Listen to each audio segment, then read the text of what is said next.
c'est pas le titre, mais je vous dis. 6.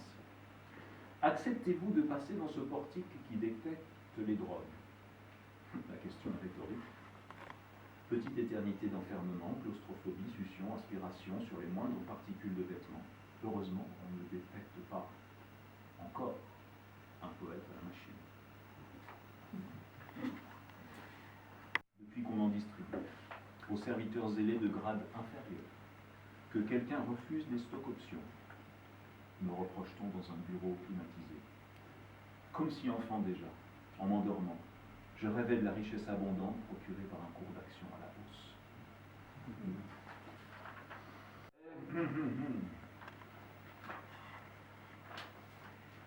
9. J'ai gagné à la sueur de mon front un t-shirt jaune avec le logo d'une entreprise de courriel, désormais morte et enterrée, que je porte pour tondre ma pelouse. Je reviens dans une seconde. J'arrive, hein. Je ne mets pas le t-shirt. Hein. Je ne mets pas le t-shirt. J'en suis où? Voilà. Un polo gris avec le logo d'un projet miraculeux que je sors l'été lorsque la sueur est raison de tous les autres. Une tête d'élan du Canada en peluche qui fait la joie de mon sac à dos.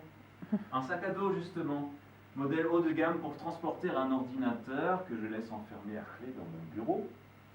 Une vache suisse en porcelaine, premier prix d'un rallye entre collègues que mes enfants adorent. Un kit de dégustation de vin avec entre autres un tire-bouchon et un thermomètre alors que la température du réfrigérateur me convient parfaitement. Un kit de vérification de la pression des pneus alors que je prends les transports en commun. Une chemise à manches longues en jean avec un autre logo dans le plus pur style yankee que je ne porte évidemment jamais, la preuve je ne me souviens pas du logo. D'innombrables bics marqués du sceau d'événements mémorables, des carnets flanqués de maximes sentencieuses, des clés USB à tire-larigot, un stylo à plume Montblanc pour mes 15 ans de société, et tout ça fabriqué dans des usines où ma sueur n'a jamais perlé, sûrement par des exploités, voire des enfants. Peut-être pas le stylo quand même, alors j'écris mes poèmes avec.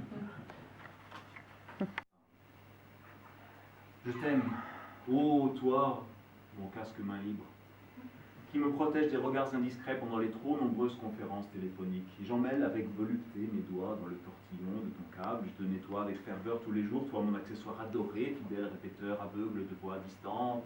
Ton plastique me colle à ma chair comme un amant éperdu. Et lorsqu'enfin la conversation se tarit, tu te retires, je le sais, à contre-cœur de mon oreille moite.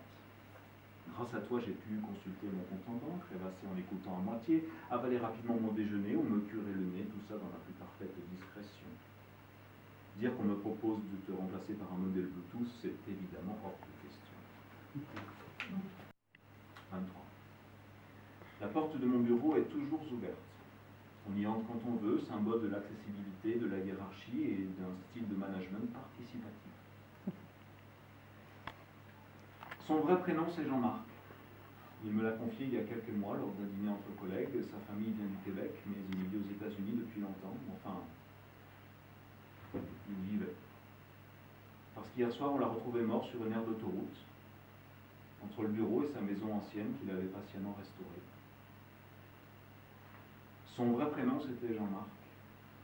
On m'apprend qu'il était accro aux antidouleurs et qu'il allait mal. Il ne me l'avait pas dit, je ne l'avais pas vu. La porte de mon bureau était toujours ouverte jusqu'à aujourd'hui où je la ferme doucement pour qu'on ne me voie pas pleurer. Et puis j'en suis arrivé à 25, j'avance très doucement là-dessus. Alors je dis le 25, dans un immense stade de baseball avec toute mon équipe, nous mangeons des hot dogs et nous nous levons lorsqu'est diffusé l'hymne américain. Il aura fallu du temps, mais je suis finalement devenu végétarien. Voilà, donc ça c'est foutu poète improductif.